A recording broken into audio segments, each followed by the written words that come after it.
The fluorescent lights hummed softly overhead as Sergeant Daniel Carter adjusted his duty belt, the familiar weight of his gear settling into place. Beside him, Coda, a sleek Belgian Malinois with 3 years of service, stood at perfect attention, his dark eyes scanning the bustling terminal with quiet intensity. A winter storm had delayed dozens of flights at Liberty International Airport, leaving frustrated travelers packed shoulder to shoulder near the gates. The air smelled of coffee, stale pretzels, and that peculiar airport mixture of exhaustion and anticipation. Another day in paradise, huh, partner? Carter murmured, reaching down to scratch behind Coda's ears. The Malinois leaned into the touch briefly before refocusing, his body language shifting from relaxed to hyper-alert in an instant. Carter felt the subtle change through the leash and immediately straightened, following Coda's intense gaze toward the crew security checkpoint. A pilot moved confidently through the priority lane, Captain Elias Grayson according to his ID badge. Everything about him appeared normal: crisp uniform, polished shoes, the confident stride of someone who'd walked this path hundreds of times before. His flight bag swung casually from one shoulder as he nodded to the security personnel. But Coda saw something different. The Malinois' muscles tensed, his ears pricking forward as a low growl built in his throat.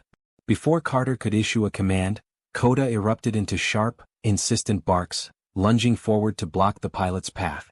"Control your dogs, Sergeant." Grayson snapped, his face flushing crimson. He checked his watch with exaggerated emphasis. "I have Flight 1124 to Berlin boarding in 20 minutes with 200 passengers waiting. I don't have time for this." Carter tightened his grip on the leash, feeling Coda's unusual intensity through the taut nylon. In their 3 years working together, the Malinois had never once false alerted. His precision was legendary among the Canine unit. He'd once detected a single ecstasy tablet sewn into a suitcase lining and could differentiate between identical twins based on scent alone. "My partner doesn't react like this without cause, Captain," Carter said evenly, keeping his body positioned between Coda and the pilot. "We'll need to conduct a secondary screening." Airport Security Chief Lisa Dawson arrived, her sharp eyes taking in the scene with practiced efficiency. "What's the situation, Sergeant?" "Coda's alerting strongly to the captain here," Carter reported. "Never seen him this intense with crew before." Grayson's jaw tightened. "This is absurd.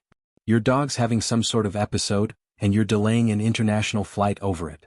He turned to Dawson. "Chief, surely you're not going to dash."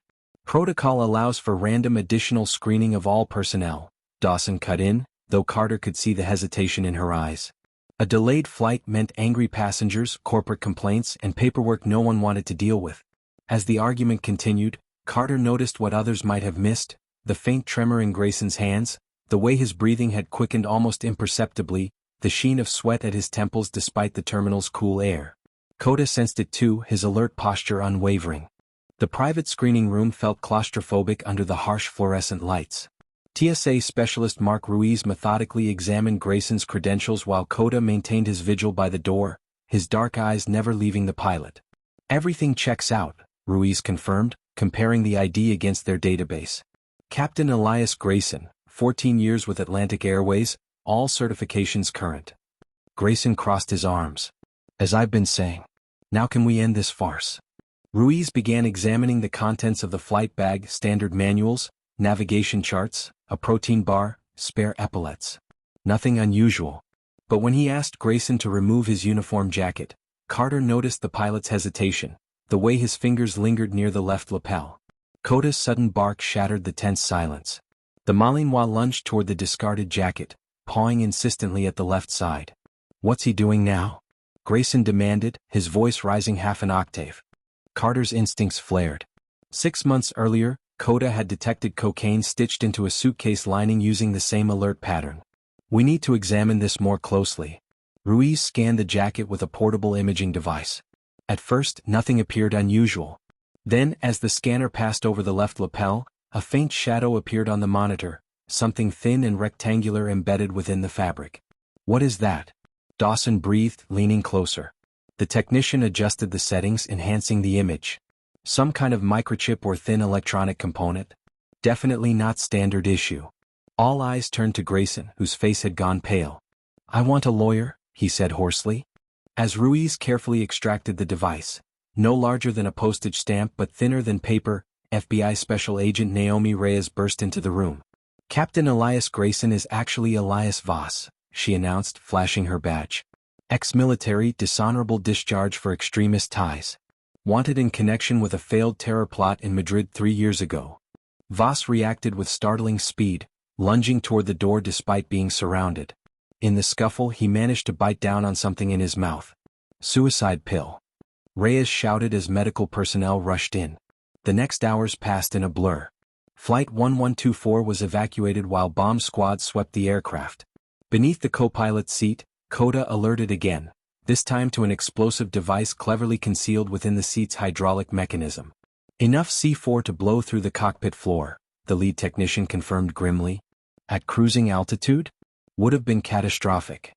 In the hospital interrogation room, a groggy Voss smirked weakly at his captors. You stopped one flight, he slurred through the effects of the antidote they'd administered. Phoenix Cell has 2 more pilots ready. Frankfurt. Paris. The explosives are already in place. The subsequent raids unfolded with military precision.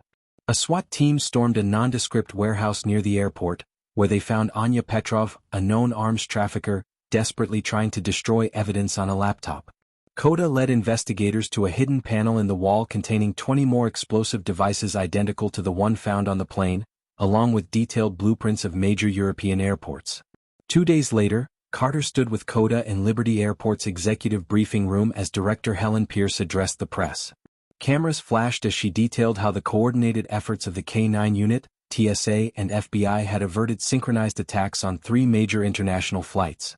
Coda sat regally at Carter's side, his harness gleaming under the bright lights.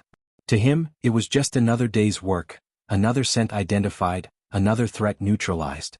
But as Carter looked out at the crowded terminal later that day, at the families reuniting, the business travelers rushing to gates, the children pressing their faces against airplane windows, he knew the truth. He knelt beside his partner, running a hand through the Malinois' short fur. Good boy, Coda, he whispered, pressing his forehead briefly against the dog's. Best damn partner anyone could ask for.